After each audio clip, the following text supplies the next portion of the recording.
complaints about. Okay, it's 9 o'clock. It's December 11th, and this meeting is called to order. Please join us in the Pledge of Allegiance. I pledge allegiance to the flag of the United States of America and to the republic for which it stands, one nation, under God, indivisible, with liberty and justice for all.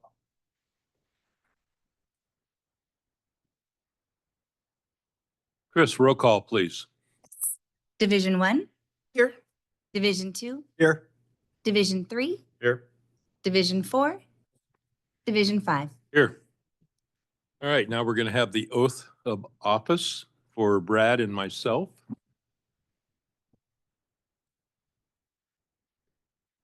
Stand in place there. Please. All right. So if you'll raise your right hands and repeat after me. I state your name. I, Rich Johansson, Do solemnly swear do solemnly swear that I will support and defend the Constitution of the United States I will support and defend the Constitution of the United States and the Constitution of the State of California and the Constitution of the State of California against all enemies, foreign and domestic, against all enemies, foreign and domestic, that I will bear true faith and allegiance that I will bear true faith and allegiance to the Constitution of the United States to the Constitution of the United States and the Constitution of the State of California, and the Constitution of the State of California, that I will take this obligation freely that I will take this obligation freely without any mental reservation or purpose of evasion, without any mental reservation or purpose of evasion, and that I will well and faithfully discharge the duties that I will well and faithfully discharge the duties upon which I am about to enter. on which I am about to enter. Congratulations. Thank you. Thank you.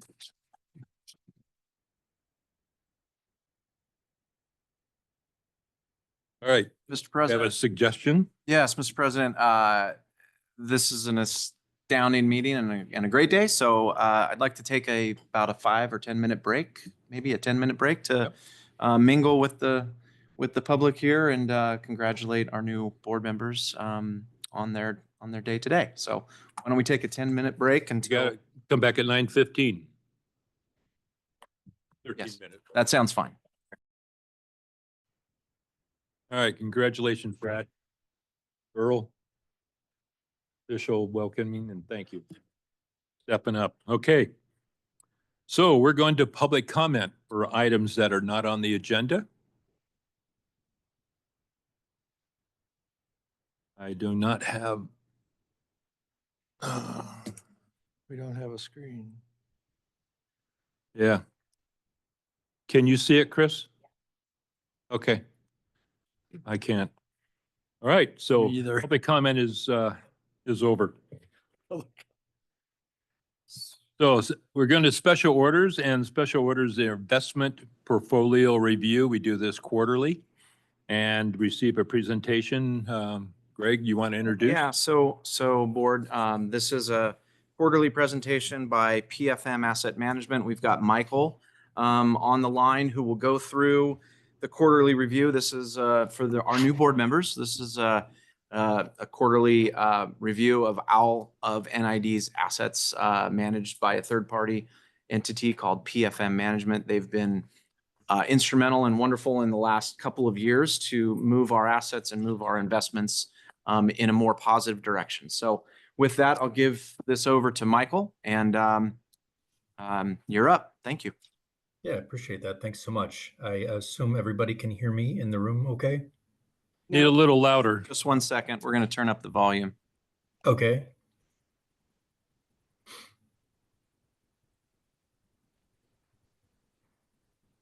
Try that now, Michael. Okay, this is a test. Can That's you hear much me better. okay? Okay, great. I appreciate the opportunity to be here. I guess logistically, should I share my screen, Sandra? Yes, please do that. Okay, I'll go ahead and share my screen in just a moment. Just as an introduction, I'm Mike Cronbetter, Relationship Manager with PFM Asset Management. PFM Asset Management, as was introduced already, is the registered investment advisor for Nevada Irrigation District, and it has been so for the past 2 years, since 2022. PFM the prior year had been acquired by US Bank, and just in this last quarter, Q3, which we'll cover today, was fully consolidated with US Bank Asset Management as one registered investment advisor, which we think will benefit our clients. And we're excited about the opportunity to have a larger, robust platform to serve our clients, to enhance technology, bring together credit resources, and just continue to deliver the service that we would hope our clients expect of us. So with that, I'll go ahead and pull up the presentation.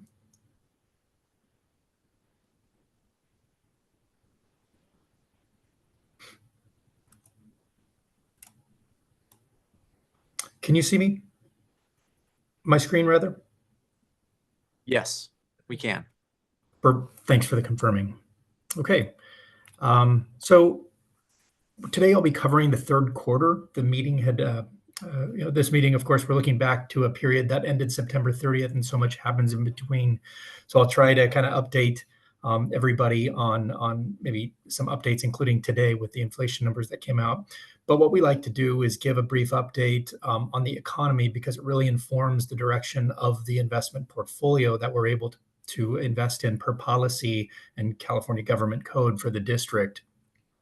And so we'll just kind of look at Q3, and we really talk about quarterly, we kind of look at the economy and the markets in terms of themes. And we see the third quarter ending September 30th as one that was, I think, defined best by John Williams, the Federal Reserve Bank president of New York, when he mentioned that the economy was at equipoise, which he was referring to as a state of balance in the economy, where the overheating in the past few years with higher inflation and jobs markets pushing incomes higher, continuing to feed inflation, had come down to levels that they felt would had become more balanced and fair in the market, so that it was not, so that the risk to the upside and downside were balanced. And so with that set the tone in the market for the third quarter. And 2 or 3 weeks later, the Fed, for the first time in 4 years, reduced the overnight benchmark rate by 50 basis points. So for that quarter, the Fed had made its first move downward in over 4 years, and we've since seen another cut in this current quarter by another quarter. Many of us know the Fed meets next week, the 18th. We expect another quarter basis point reduction, which will total 4 by the end of 2024. So we seem to be on a path of downward interest rates. And I think we'll see in a moment here that the market is poised for that lower interest rate environment. As we look at inflation, the Federal Reserve has 2 mandates: stable prices in the economy and maximum employment. So when we look at inflation, I mentioned today numbers came out for Consumer Price Index updates for November. And it is a bit of a shift from what we saw in the third quarter. We're in the third quarter from its peak in 2022, where CPI hit 9%, we have seen a downward trend. So when you look at that yellow line, that overall slope is coming down. At the time we printed this report, we only had the August numbers at 2.5 as the headline CPI. Today we got the number, and that number for November came out as 2.7%. So it actually ticked up. Not particularly concerning to the markets, because they see that as a base effect calculation, with some older numbers dropping off that were low from the prior year, same quarter. So they were in line with expectations. When you look at the core rate, you strip out the more volatile food and energy sector, that continues to be 3.3%. So we're not seeing that come down since the end of this quarter as the Fed had thought it might. So that's been a little bit more stubborn. And a large part of that is because of the shelter index component of inflation, where it's now 4.7%. Again, at the time of this report, it represented 5.2% inflation year over year. That is a bit more stubborn just because of the way the calculation of shelters are measured. When you think of leases, they're longer term leases. So it does take a while for those to adjust. But that has continued to come down a little bit, but it still does represent an inordinate amount as a component of overall inflation to higher prices year over year. So that's something that's being looked at. As of today, I think it's 40%. And if you're looking at the report, shelter component was 74%. So that's a large reason why prices have remained elevated and a little bit more sticky right now, certainly being watched though. The second mandate the Fed has is the labor market, so maximum employment. And unlike CPI, where I didn't mention for inflation, the Fed targets that 2% inflationary number annualized. With maximum employment, there is no particular target, but it's really a balance. And what we could see from the past couple of years in this chart is there was a very strong, on the left-hand side, a very strong monthly new jobs report. But if you look at the 3-month moving average, it becomes a little more clear, that yellow line, that trend had been coming down through the third quarter, and that gave that Fed the comfort that there was no detrimental number coming out that was so low, but that it was coming down softly. So we would likely see a soft landing. Well, of course, in October, we saw that initial report of the jobs at 12,000 that has since been upwardly revised to 36,000, largely disregarded by the markets because of the Hurricane Milton and labor market strikes. So there was a bit of noise in that number. November, we saw jobs reported at 227,000. So it adds a bit of confusion as to the direction and the pace of these rate declines that we're expecting from the Fed, because these numbers are still coming in fairly strong. We did see unemployment tick up for November, time of the report at 4.1% unemployment. We've seen that tick up just one notch to 4.2%, which is still historically a very low number. So by all intents and purposes, a strong labor market.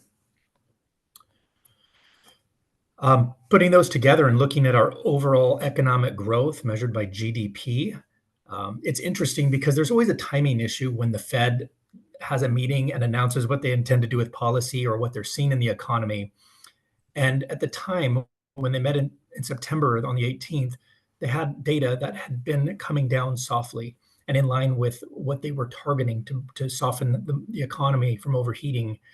And they were expecting at that time that the overall annualized GDP would be 2.0% when third quarter was announced. And in fact, it came in at 2.8%. So higher than they were expecting for the same period that was ending at the time of their meeting just 2 weeks later. That was an uptick from the first half of the year, which was pacing at 2.3%. And this is all driven, well, largely driven by the consumer. They represent about 70% of overall GDP growth. And consumers seem to be doing well. Their wages and income, personal incomes are outpacing inflation. So there's real income growth for consumers, and they are driving the GDP numbers at this point. Hey, Michael, Yes. excuse Yes, me sir. for a minute. I have a question on that. Uh-huh. So I've seen figures where personal income is not keeping up with inflation for a huge sector of the economy, of the people, like 50%. Whereas if you're in the stock market and you're in a different economic stratum, yeah, you are keeping up because you have assets and those assets are appreciating in value and however. But when I go out in the fields and talk to the guys who are working, they're not keeping up. So how do we Reconcile that? Yeah. Yeah, that's a great question. And it's one that it's difficult because when we speak of economic factors at a very broad level, like we're doing, this is national. And the Fed recognizes that it doesn't represent all industries or all regions the same. It's a very high level national number. And when you're controlling one economy, this is the data they're looking at. I'm sure they're looking at more at subsets as well. But overall, when you control one policy for all regions, all industries that come together, some may be doing better than others, but it's not going to be managed by by one industry, but rather the collective grouping of them. Yeah, I just don't think they're doing a very good job, but personal opinion of recognizing what is going on with, the average worker in America.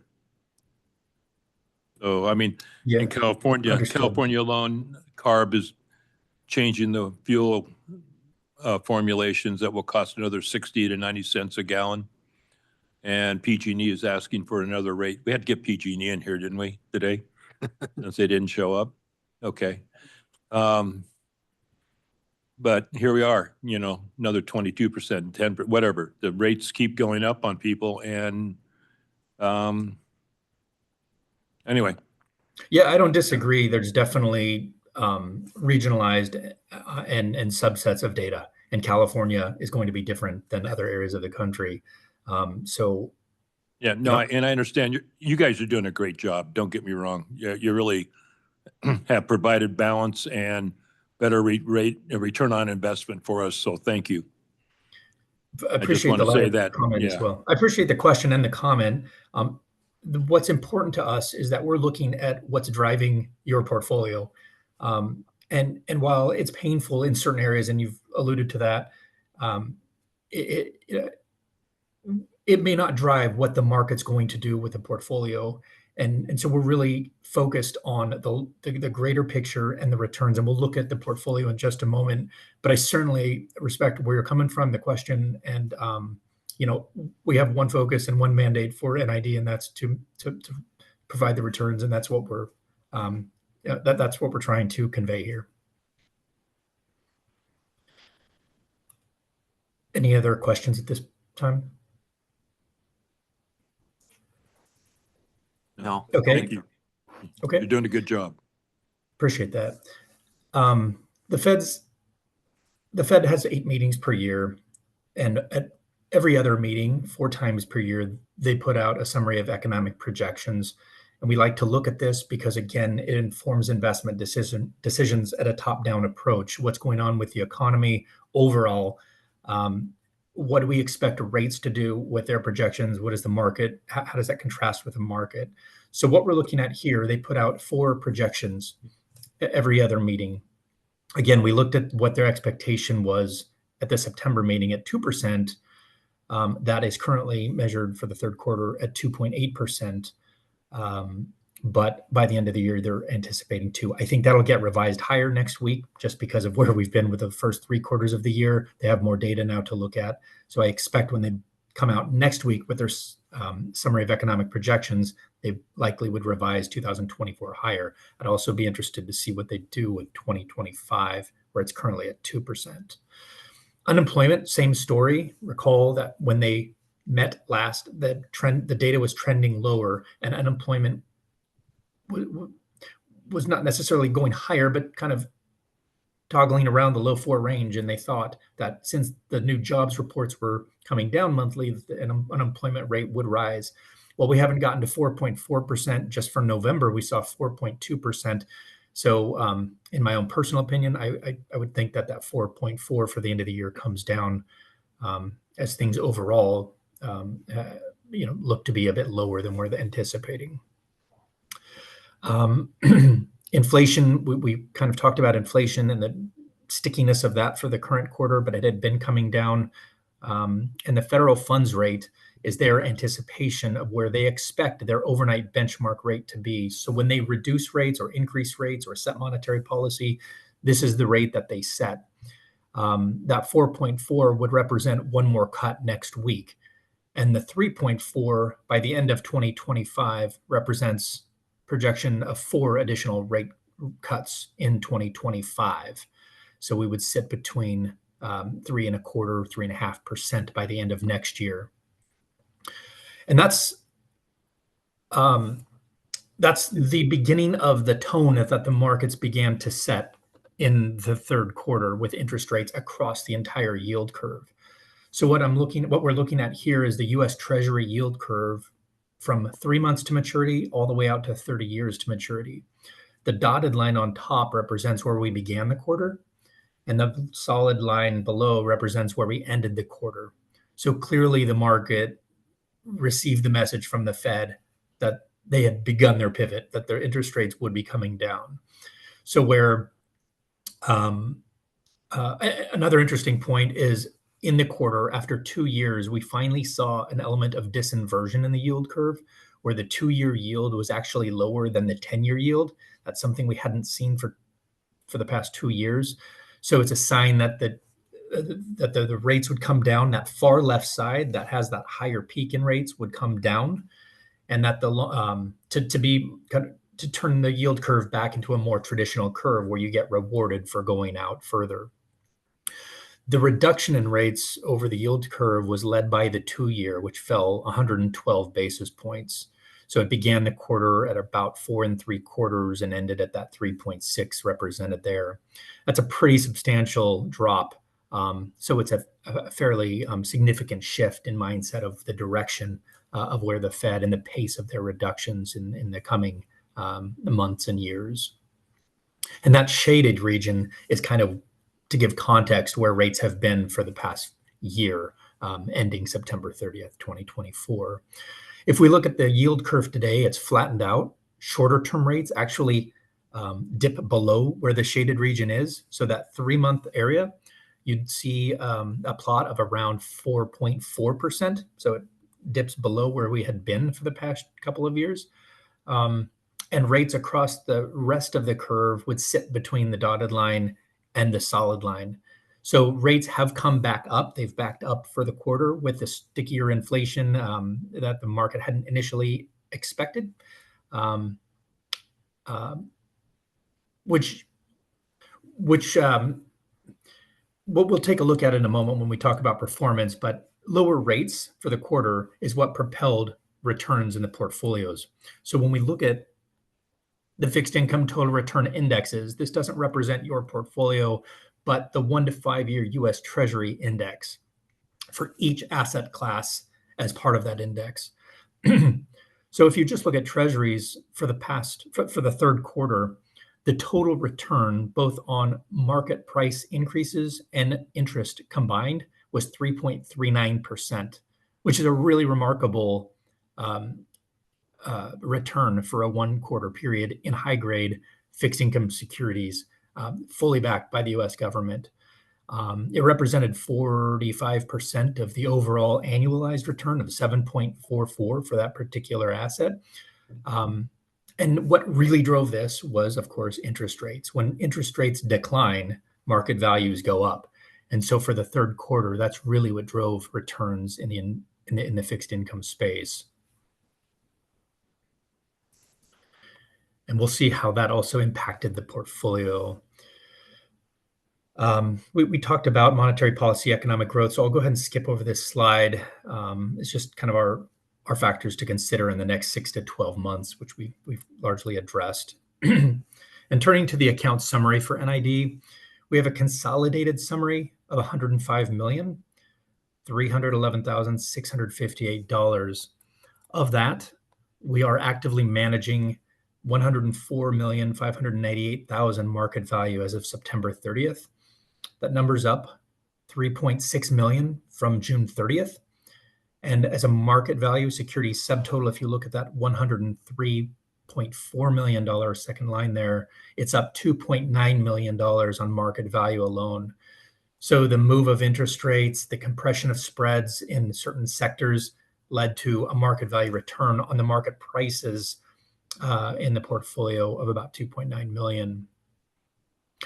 I wanted to address the duration in the portfolio at 2.09 years versus the effective duration of our benchmark in the portfolio, and we're at that 1 to 5 year benchmark.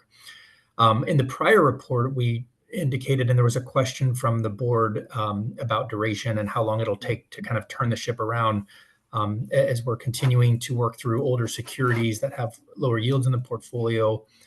As we began to manage this 2 years ago, the prior duration was measured by call date, the 1.29.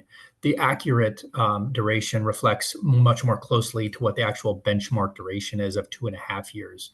So we're not quite as far off as we had thought last period. We're at 2.09, which is largely because of old securities, again, that we are strategically looking to sell. We don't want to sell everything at losses up front.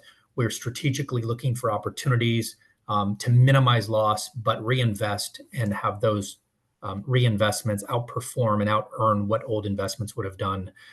So again, we're working with NID to manage that process. And I think the question I recall was, how long would it kind of take to get things into order here and to kind of right the ship?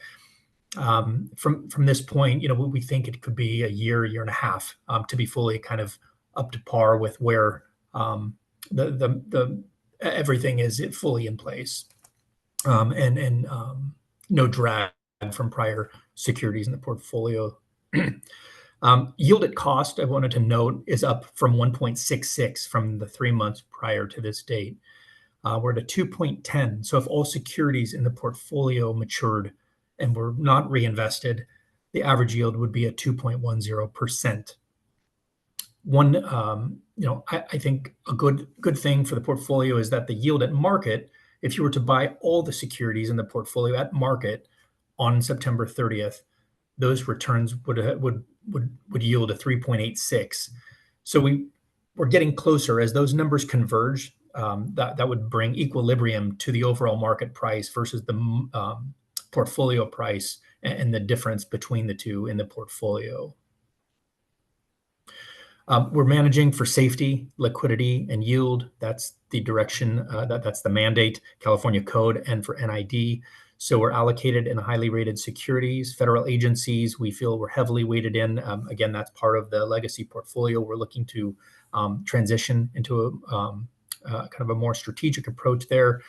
But overall, high quality in the portfolio is the paramount objective here. In terms of investments for the quarter, this chart shows where we've net changes in each of these asset classes. So we continue to sell federal agency where there's opportunity to do so and reinvest in other securities. As I mentioned, credit spreads, which is the difference of what you can get between a U.S. Treasury, which is considered the risk-free, most liquid investment type in the portfolio. The difference between that and credit and what you get paid or compensated for taking on that credit risk, those spreads have been coming down. So while we're not avoiding the asset class altogether, in fact, on this chart, we see we had almost $500,000 in purchases. We're being more selective about it. We want to make sure we're getting compensated for that risk. And where we don't, we'll look to U.S. Treasury. So you'll see a preponderance of purchases in U.S. Treasury as we wait for those spreads to widen out and take advantage of that again. We don't want to get hit when those spreads do, because it's cyclical, and we don't want to get hit when those spreads do widen and has an impact on the market value. We also see a bright light in the agency CMBS. These have the backing of Freddie Mac. In this case, these are Freddie Mac issues. Freddie Mac is the issuer and guarantees the principal and interest on these securities. So we're not taking on credit risk, but we're getting paid in this asset class as if we are buying single A corporates. So we've really been excited about the CMBS opportunity and the issuance that's come out this year, because there's been several years where there was no issuance. So we're excited to see and be able to participate in that for the portfolio. And finally, the portfolio performance, looking at 3 months. For the third quarter, overall interest earned $508,000, change in market value $2.6 million. Again, those lower rates drove those up. So a total dollar return of $3,127,000, with a total return for the quarter of 3.1%. The benchmarks return, that 1 to 5 year performance benchmark we're being measured against, 3.39. So we lagged by 29 basis points, again, as we're still working through those older securities and getting those reinvested in higher yielding current market rates. But if you look at the past year, that kind of narrows a bit, and we're trailing by 6 basis points to that same benchmark. And we have a total annual return of 7.39% from that market value. Just to clarify what that represents, the change in market value is all realized and unrealized gains. So it's only looking at positions in the portfolio and the change in market values on those. These aren't realized positions. To look at that, we'd go to the next slide, and that's the accrual-based earnings, where these only report the realized gains and losses.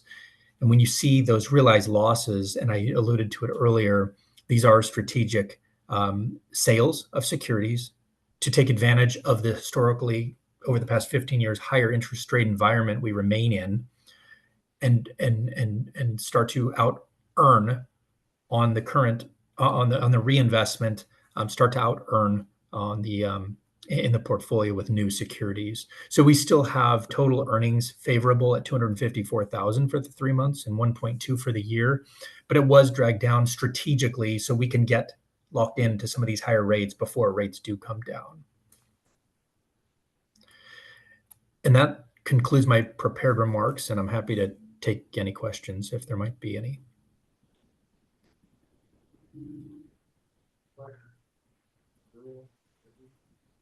Well, I'll just want to say, again, thank you. You guys are doing a really great job, and this agency is benefiting from that. So thank you so much. Thanks for the comment. Brad, questions? Chris? No, I'll just double down on what Ricky said, because compared to what it was 2.5 years ago, you're doing a really great job. Thank you.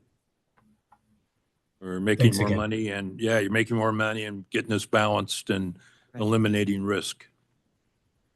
So we It helps that the appreciate it. market's working with us. Thank you for the comment, though. Yes, it does. Yeah. Well, it does.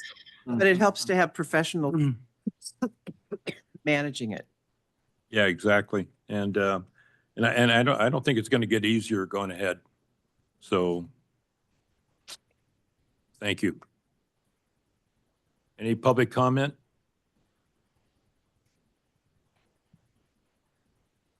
Nope, seeing none. Okay. I don't think. Michael, thank you. Thanks for the time. I appreciate your attention and Right. interest in the subject. Yeah, Thank see you in 3 months. Okay, sounds good. Look Right. forward to it. Thanks. Okay, now we're going to the consent agenda. What is it? 5A through 5M. President, unless our new board members have some questions, I move we approve the consent agenda. I'd second that. Okay, any public comment? No? So, any comments? No? All right, roll call, please. Division 2, Aye. Division 3, Aye. Division 1, Yes. Division 4, Yes. Division 5. Yes, thank you.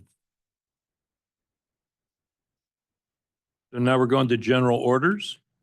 6A, budget to actual reports. Sandra. Board, I think we'll have our Director of Finance, Andrew Dunlop, here to talk about our budget to actual reports for the Q3 of 2024. Yeah. Great. Okay. Good morning, everybody. Sandra Dunlap, Director of Finance. I'll talk louder. Is that better? Thanks, Greg. So as you know, every quarter we bring forward the budget to actual reports. We've been doing this pretty consistently for a good 1.5 years, so that's exciting. And I'm just going to give a little history for the 2 new board members. So over the past 1.5 years, finance has really worked hard to implement several new policies, including a financial close policy. So each month, the finance department now actually closes the books, reconciles all of the accounts. We have 3 accountants on the team, and it's dispersed between the 3 of them. So thank you, Valdez and Diana. They do a great job doing all that and closing it out. And then we have our controller, Catherine, who oversees the review of all of those. And so we have a 45-day close period, which is why this is quarter Q3 September. It's coming to you a little bit after because we have to have time to close out that month, get all the entries in. On top of that, we do budget to actuals every single month now. So our budget analyst prepares 2 documents and sends to all the departments. So the departments also play a hand in reviewing our finances and specifically their departments to make sure they're in line, or if they foresee something coming up and they need to bring something to a board for a budget amendment. So we have lots of eyes on regularly reviewing our finances. So that's good and comforting. So I will just, we're not going to go over all 70 pages unless you'd like to. So the detailed pages in the back are our system reports. And then starting on after the staff report and after the table of contents, you'll see some summary reports. And so those are actual Excel files where we take those detailed reports and we plug it into here. So it's easier for somebody to look at and review rather than going line by line. And so I just want to reiterate that, you know, we think Q3 we're 75% away through the year, but those numbers aren't 75%, right? So as we know, operations kind of ebb and flow. Revenues come in at different times, expenditures go out at different times. So we'll just kind of hit on some of the high and low points. Pretty much the operational side is fairly consistent. We do the same things. It's really those capital projects that kind of make our numbers, the percentages either go high or low. So for example, we have our water ops or maintenance department who budget for X number of vehicles, capital vehicles. And so you might see a percentage here that might be closer to 90%. And that's because they've purchased all of their vehicles for the year. And so there's no more they're going to do. They're pretty much done. Or on the opposite, you might see in our capital funds, 35, which is recreation. Oops, sorry, I skipped 15. Water capital, recreation capital, and 55 is hydro capital. You might see those because they're larger capital projects on the lower end of expenditures. And that's just because we budget, you know, we anticipate to do so many projects in the year and stuff happens. So project may be delayed on either side, our side or the vendor side. So those numbers tend to, you know, not be in the 70% where you might think they would be in Q3. I will tell you that we did look ahead. So this is only again as of September, and October and November, our capital did kind of ramp up. So those will be higher towards the end of the year. And I don't know if anybody has any specific questions, but that's kind of the gist of it. The revenues are coming in pretty overall, you know, we're at 74%. So I say that's probably pretty darn close to the 75%. And that includes transfers in. So the difference would be the top half is actual revenues coming in from external, you know, sources, our property taxes, our water fees, recreation, and hydro. And the transfers in are all inter-fund. So that just means we have various funds. We have a water fund, we have a recreation fund, and we have hydro, our major funds. And then the district created Fund 70, which is our internal services fund. And so that houses all of our overhead costs, if you will. And so so in Fund 70, internal services would be our HR, would be our finance, would be our IT department. And so recreation, water, and hydro have to pay their fair share to Fund 70. So that's primarily what the transfers are, is when we do that annual budget and we say, okay, the internal services are going to cost us 14 million for the year. We allocate a portion to water, a portion to recreation, and a portion to hydro based on a cost allocation plan. And just so you guys know, I'm sorry, this might be redundant for some of you, but we just did a formal cost allocation study with Wildan Financial, and we were only off like 1%. So that's really You guys did a close. Great job. And so that's just taking all of our data and saying, you know, based on staff, based on costs for those particular funds, what is their fair share that should go towards our internal services fund? And so we use that, and then we allocate, like I said, from those different funds move the money into Fund 70 for our overhead costs. And that's all I had. We didn't have anything really kind of outlying. Hi, Sandra, Thank thank you. This is again, so amazing. You've brought us so far from The where- team. I know, it's And the the team. departments, and And the I know, department size but- too. but everybody's worked together. It's amazing. Yes, it's been But really, my question has to do with property tax revenue. okay. So, every year we make sort of a guesstimate about what we think that will be for the budget. And can you comment about what well, two things. When do we get the next infusion of cash from those property tax payments? And how does it justify with what we thought versus what we're getting? Sure. So there is a comment on the staff report about the property taxes, but basically in that area right now, it has the appearance of being low because we do get property taxes every single month from the county, but we get two big property tax payments. Okay. Typically January, February timeframe or May, June timeframe. So as we go through the end of this year, we're going to say, oh, we don't get that money till January, February, but as we're closing out the year end, Mhm. we will take that payment that we actually receive in 2025 and we will accrue back what pertains to 24. So it better aligns with what we budgeted for. We've been pretty close because it's pretty much like a 1%. I know, it's roughly. pretty static. It's pretty static. So you we know, haven't it's- been too far off, but yeah, you will see, like I said, it looks almost like it's missing, but we don't get that next big Yeah. payment until January, February, but we do accrue that back. So when we bring forward that Q4, and then even the audit, it will all be in the correct year. Thank you. You're welcome. Any rumblings from the county or other agencies looking for part of our property tax ad valorem? No, They get more than we do. I know. we all get our fair share. We all get our, Yeah, That's Yeah. the benefit of LAFCO yes, in our region that's right. and throughout the state of California. We all get our fair share of tax. That's right. Yeah. Earl, questions? Brad? None. Chris? I had a couple, are you tracking losses due to like loss? Revenue due to the PG&E outage and then also the excess expenses that we're paying due to the outages? So we did open, I kind of use interchangeably, a project number or a tracking number for departments to track their staff time towards PG&E and the expenditures, the extra PG&E costs and things like that. I did not run that, so I don't have that total for you off my head. But yes, we are tracking that, yes. Yeah. And then we can see mostly through Recreation and Monica's system, all the refunds she's having to give out. So it's a couple $100,000 in refunds, unfortunately. In power production, we've had some estimates and we go back through and we can look at what historical would have been and versus what we didn't do.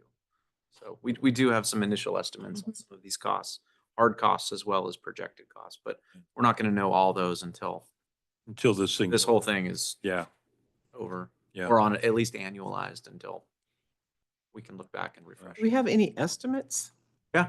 Do we? Yeah. I'd be really interested. I don't know if everybody else would, but I'd be interested to know kind of where we are year to date, Oh. in terms of losses due to We PG&E. don't have any year-to-date specific numbers. I mean, some of our estimates at the beginning of this process back in March, as we looked out and projected certain costs we were running some numbers of thousands of dollars a day in pumping costs for diesel. I mean, just Right, I hard remember. costs. There's overtime costs of staff on the field doing, day round activities.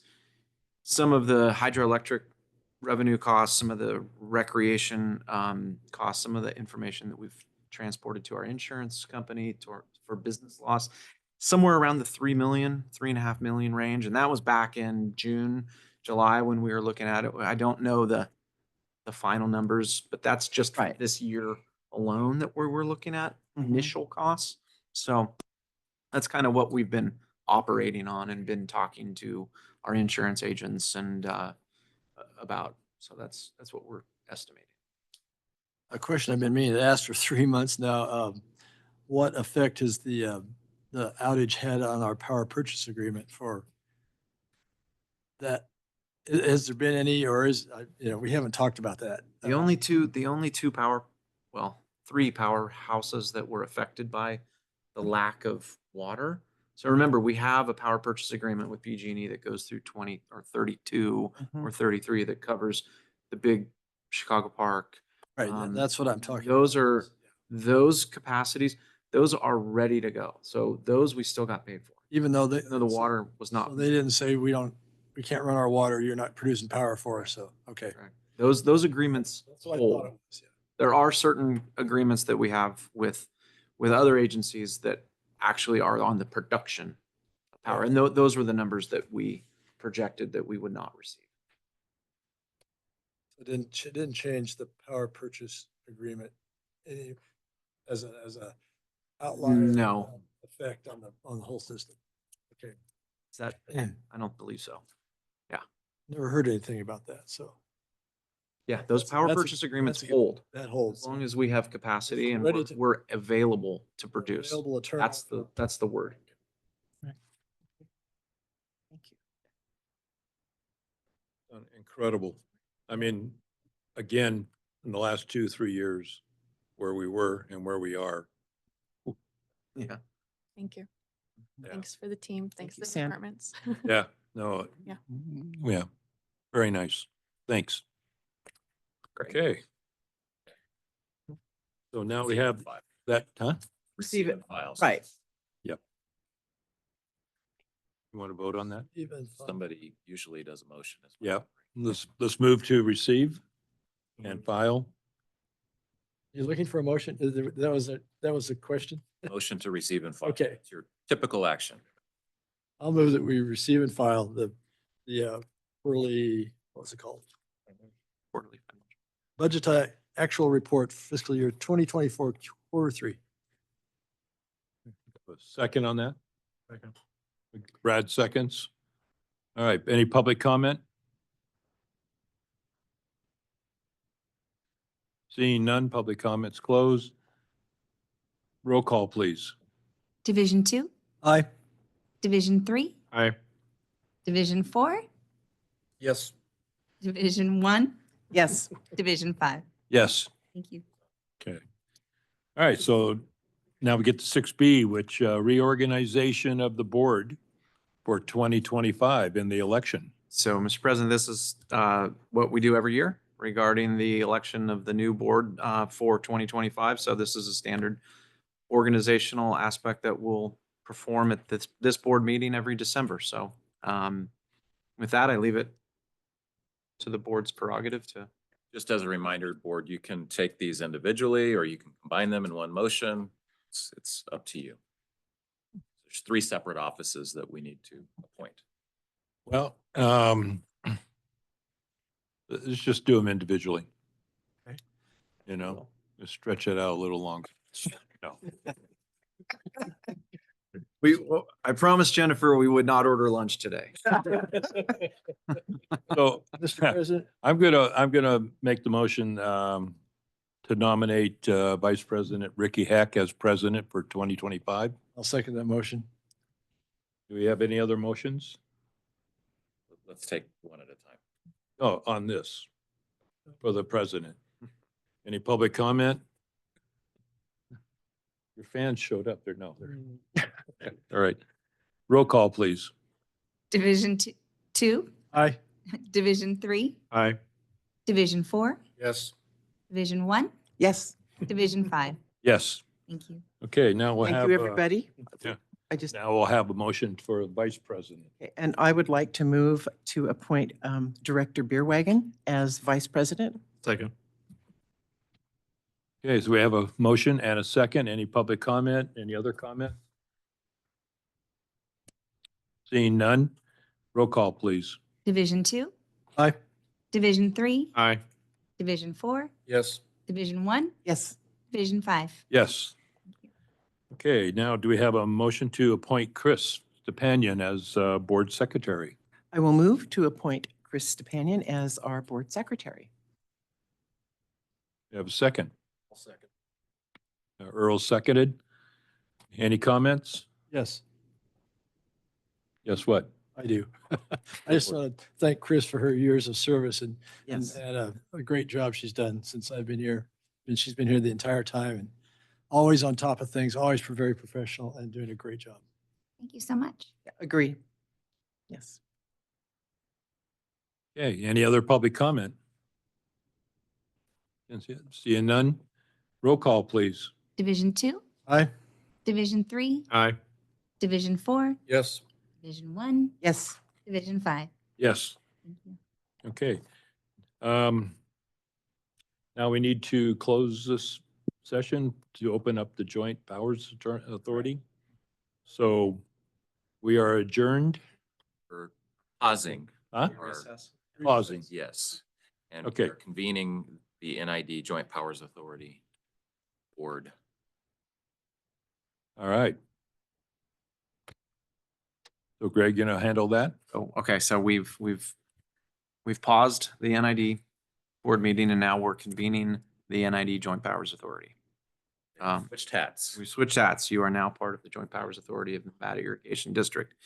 And we are on item 7A in the board agenda, and that is reorganization of the board and approve the 2025 elected and appointed positions.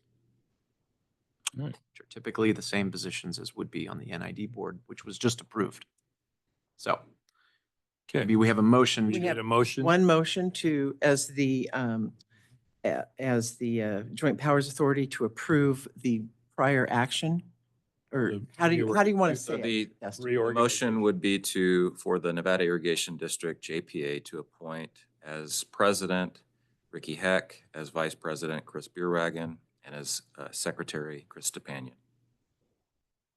So moved? Nice. And Chris seconded it. Okay, any public comment? All right, roll call, please. Division 2, Aye. Division 3, Aye.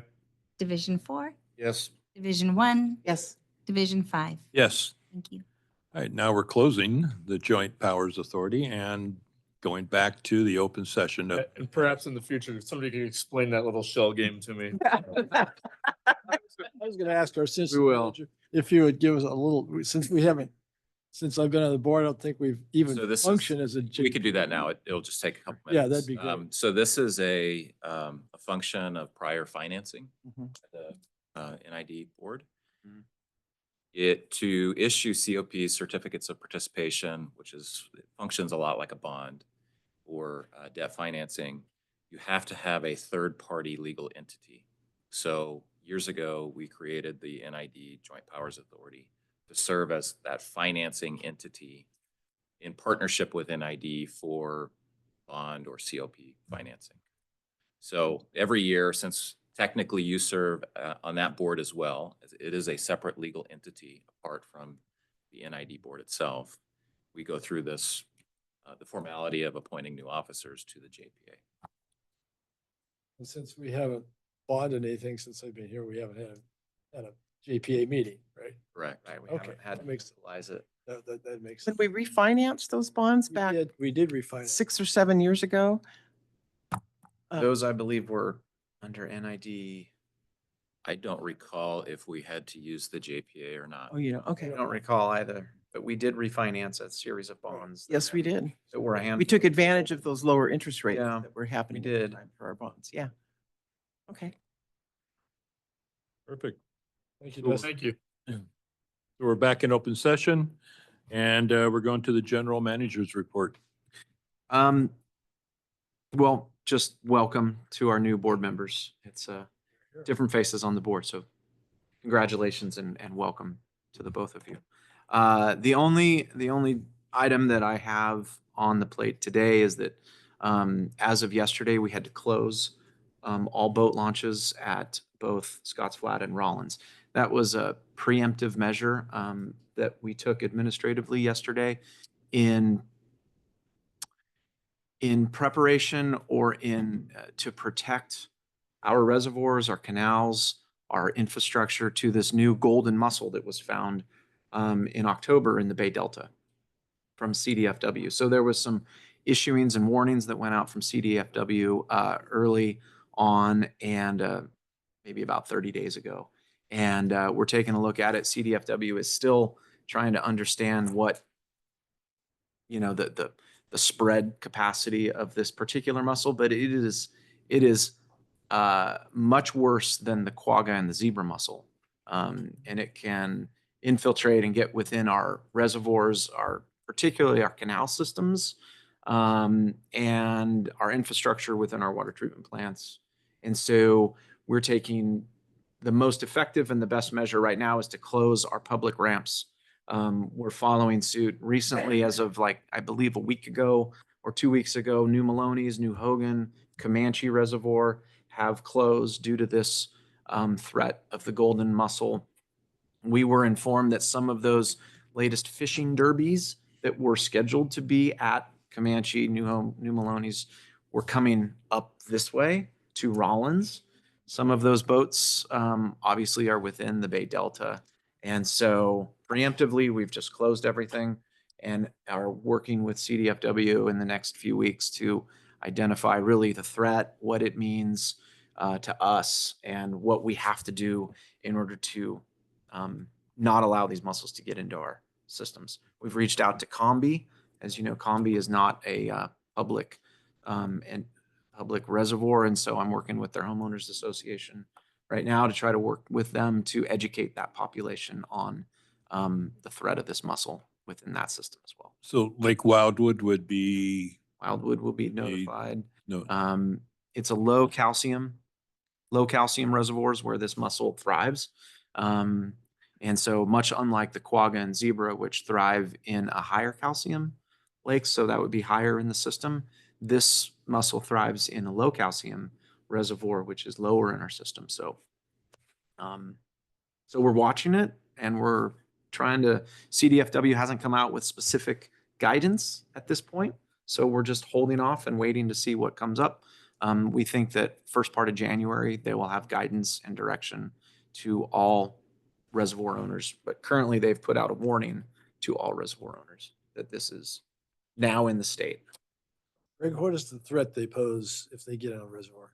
They clog up. So they multiply extremely fast, and one mussel, I believe, can multiply 20,000 times in a short period of time. So you could see a 200,000 clam or mussel sort of pod within a short period of time. And if that's within our canal systems or in our infrastructure, you can imagine the amount of pain and suffering that's going to do for all of us here at the district. So What are their sizes? it's about an inch to an inch and a half. It's a little smaller than a quagga zebra mussel, but it's a little bigger. And they're from Are they tasty? yeah, What's the incentive? Good for bait?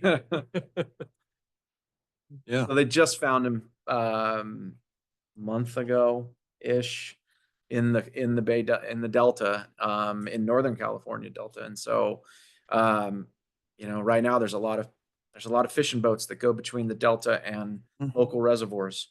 And so the word just has to get out. So Um, What's what, their native habitat? Asia, right? They believe it came over on a boat from Asia Pacific or something along those lines, and made it into the Delta. how does that affect sport fishing in the Delta? I don't know. They don't need as much water now, huh? I couldn't tell you that. They probably Right. want We more to close- flush them out. We close the boat ramps for launching. How about for removing? If someone has a boat on one of these reservoirs, can they take them out still? Yeah, you can get them out. You just can't bring anything in. Mhm. Yes. So if you're in there, you can pull it out. So you may not want to because you may not get back in. Oh. You can ask a question if you want to. Yeah, Okay, I saw that come through last night, wanted to share it this morning on our mail list, but I have a question that I know is gonna come immediately back to me is what about the non-motorized boats, kayaks, paddleboards, stuff like Mhm. that? I mean, they travel as well. Are you gonna include those at this point or So those, sailboats? Peter, can you help me with that answer? question. Have a seat. The bilge isn't so much, right? They're become a lot drier quicker, but I know Peter might have. a little Yeah, more. Peter Way, Director for the Power Systems Division. We can't hear. Peter Wade, the Director for Power Systems. So the question was about the non-motorized boat traffic. And we made a decision not to restrict non-motorized boat traffic at this time. The vector that they represent is significantly lower than through power boats. It is true that they can Is that because of contain- the intake? Yeah. Yeah, they can contain water, but it's much less likely. And the amount of traffic is significantly less during this time of year. And the, Okay, and the thanks. control of a kayak and a boat that might just be sitting on top of your car, you can park it and hike down into a reservoir without anybody knowing. And so, Mhm. like Peter says, the vector on them is a lot less. And so right now, it's the motorboat and what we can control. All right, thank you. And do we know how long this prohibition will be in effect? At the point we don't, because we're waiting on some, a little more information, a little more guidance from CDFW. We'll definitely be reaching out to them, and we are already working with them. I don't know. Right now, clearly motorized use on our reservoirs is lower than it would be in July. So the timing is okay. It's good. It's better than it is in the middle of summer. But we're still looking out, come spring, people are going to want to get back out on the reservoirs. And so that could be a huge issue for us revenue wise, yet again, on the recreation side of the ledger. But we'll have, Monica's laughing, but we will have, Poor Monica. we'll have, we're definitely going to come up with a plan here relatively short term. Quick question. I understand that there are procedures currently in place for the zebra mussel, et cetera, wiping down the boats and things like that. Are we assuming that we're going to have a similar procedure, or do we even have an idea of where we're even going? Or do the mussels behave the same? Do we have any idea there at all? Yeah, great questions. The information we have from CDFW at this time on the golden mussel is that they, the clean, drained, and dry program that we were using for quagga and zebra mussels will have to be perhaps extended to 30 days. And this is what some of the other reservoir owners are looking at. So we don't know exactly where we're going to head with this at this time, but the direction from CDFW may be in that direction. Thank you.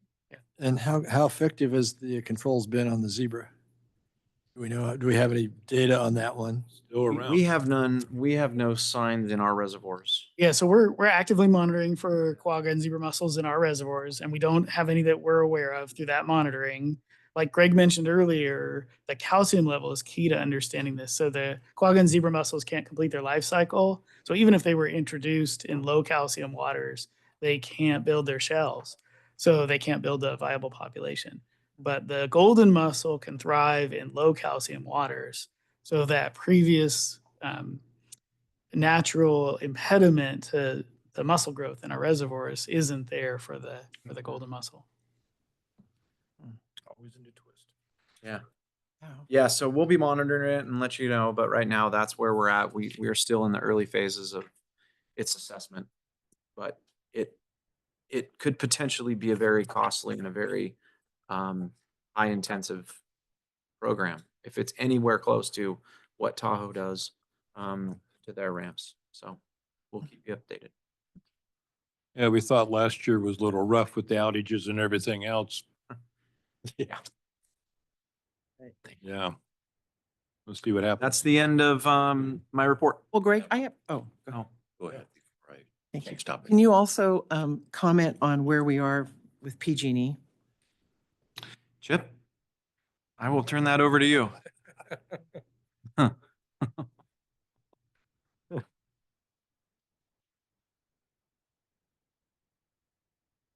Morning, board. Chip, welcome new board members. I don't really have a bunch to report. What I can tell you is that we did get a new detailed analysis of their schedule moving forward. It does have very specific information and some target dates. Much of that's not really public at this point, but what I can tell you is it does look like work on Spalding 2 is progressing on schedule. So we look forward to potentially having Spalding 2 available to us this next spring when they work on the horn number 2. So we've kind of emphasized that here at NID, it's very important to us to have at least one of those available during this next round of outages. And they have indicated they're going to do everything they can to keep those flows to us on the Scotts Flat side. So fingers crossed. But I will also tell you that we have also established a go, no-go date of sometime in February. And it really depends on what kind of winter we get for the next month and a half. It's good there's some rain in the forecast. We're only hovering about 100% of average right now, but we have another dry spell like we just had through the middle of January. It's going to get touch and go here. So fingers crossed we get some more weather. When you say go, no go, can you expound on that a little bit? Go, no go, what? So basically, we need to make a determination if there's enough water in Scotts Flat and Rawlins to withstand another outage like we saw last year to allow PG&E to do the work. If we don't get enough inflow into those reservoirs, in other words, they're not full and topped off by the time irrigation season starts, we're going to ask PG&E to hold off on this outage for another year. I see. Okay. Got it. I knew there was a component there because I did see that PG&E put out a press release that was picked up by some of the local outlets that said they expect something to be done by March of this year. I had a picture of the stator, not the stator, the exciter in the paper. Oh, yes. Yeah. So I believe that's the work they're doing on Spalding too. Okay. Correct. Yeah. Well, thank you. You're welcome. Chris, oh, hang on, Chip. I'm just going to see any questions. No more. Yep. Thank you. So winter water, is that coming off of rainfall and runoff, or is it coming out of storage right now? We are now coming off of runoff for the most part. Most reservoirs are on an upward trend. It was that 10 inches of rain we got helped turn the corner, but up until that point, we had been pulling from storage to supply our winter customers. We did not do fall water this year, so the demands weren't nearly as high as in previous years, but yes. But it wasn't 3,000 acre feet a week. It was much lower. Much lower, correct. Yeah. Yes. Okay. And if the that's- board's interested, I can update our storage slides for the next meeting. We'll give you a up-to-date forecast where we're at. That'd be great. Because After the atmospheric river of January 1. I'm gonna work on my rain dance. Is that a prediction? For a wish. Justin, did you have I a know. question? I have an update as well. Oh, good. So as the board is aware, the State Water Resources Control Board is conducting a planned update to its Bay Delta Water Quality Control Plan. Currently, the state board is holding another series of workshops specifically on the proposed voluntary agreements, also known as the Healthy Rivers and Landscapes Program. I will be filling in for Jennifer tomorrow. There's another workshop day at the State Water Board. It's actually, if folks are interested, in addition to there being an NID discussion at an afternoon panel, there will be a morning session on flow accounting, which is a very important issue, that the State Water Board members have identified. And so the NID portion will be likely in the afternoon. I've heard tentatively around 1:30, but it'll depend on the length of the morning sessions. With me will be representatives from South Sutter Water District, Yolo County Flood Control and Water Conservation District, and the Sutter, I may butcher this, but it's something like the Sutter Basin Butte Bypass Water Users Association. All of those agencies are looking to onboard as formal voluntary agreement participants. So that's where I will be tomorrow. And if anyone would like to either join me, it's in Sacramento, or it is webcast as well. So You have the web address that you can. Is Chris, it can just you State get Water that Board? out to us? Yeah, maybe Chris can send that out. well, I'll get it to Chris. It is available on the notice that the State Water Board has put out. So we'll make sure Chris gets it, distributes it to you. That'd be great. Thank you. Okay. And I should say, I did not confirm this with Jennifer, but we are talking about having a NID workshop on the intricacies of what a voluntary agreement at NID looks like sometime maybe January, February, early next year.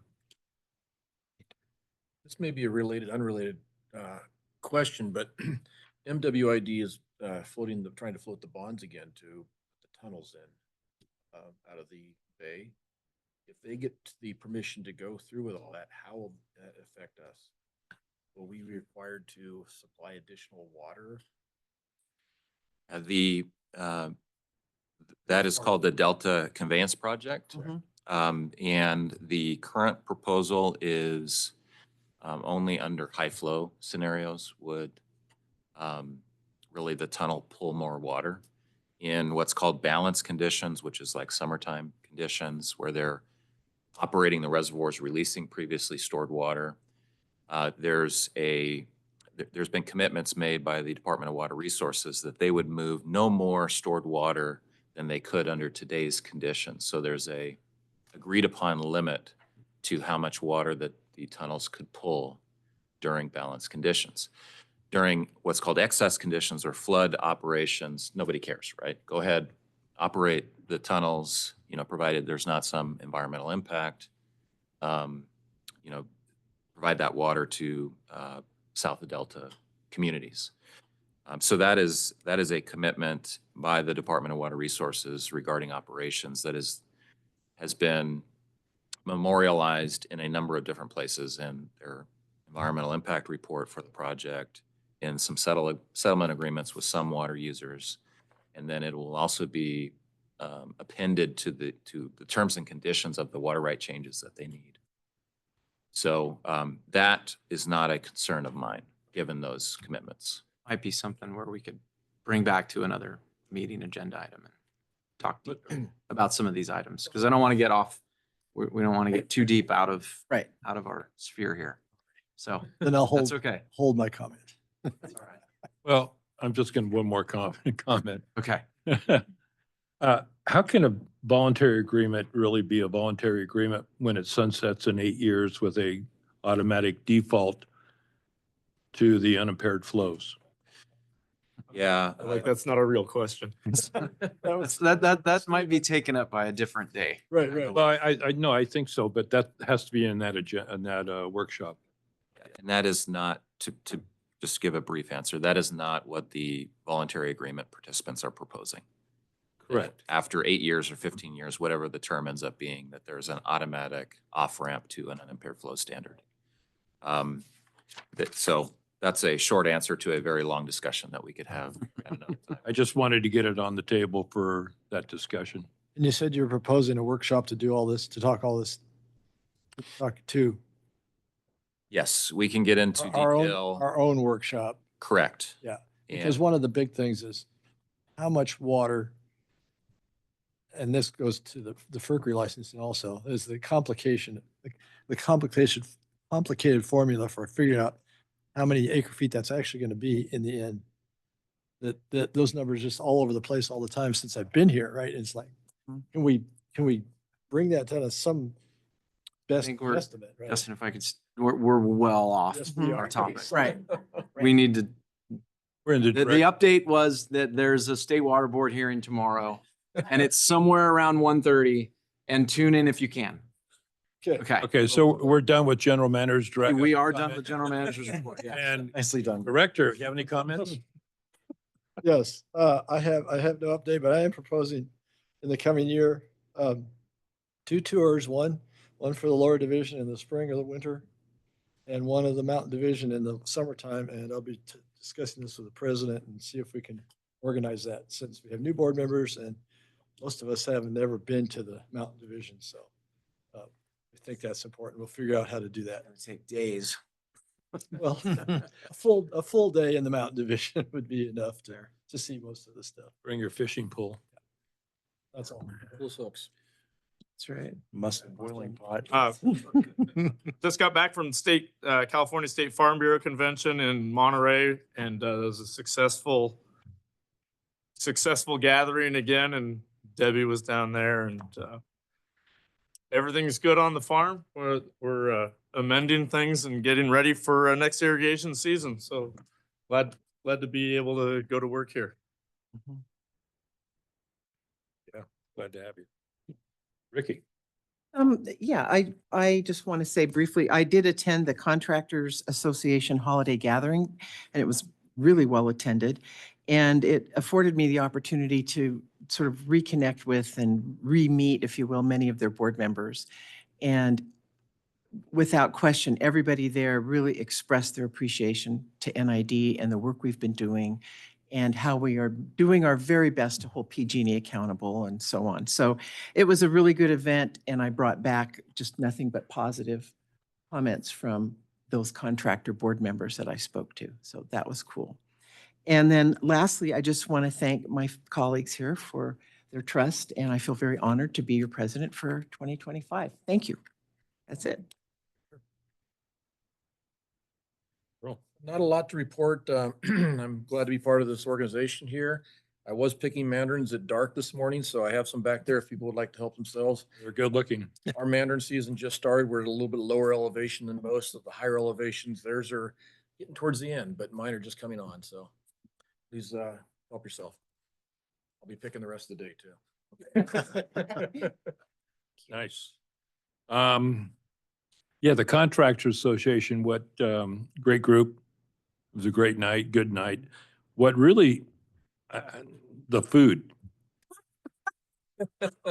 Rich spent a lot of time at the food table, I'll just tell you. Easy. They put on a spread. Oh, boy. And guess who cooked it? Culinary Club, the high school. Yeah, it was very cool. And it was outstanding. They did a great job. So if you're going to cater anything, you might look at them. They did good. So anyway, hey, it's been a great year. We got up, down, we got a lot done this year.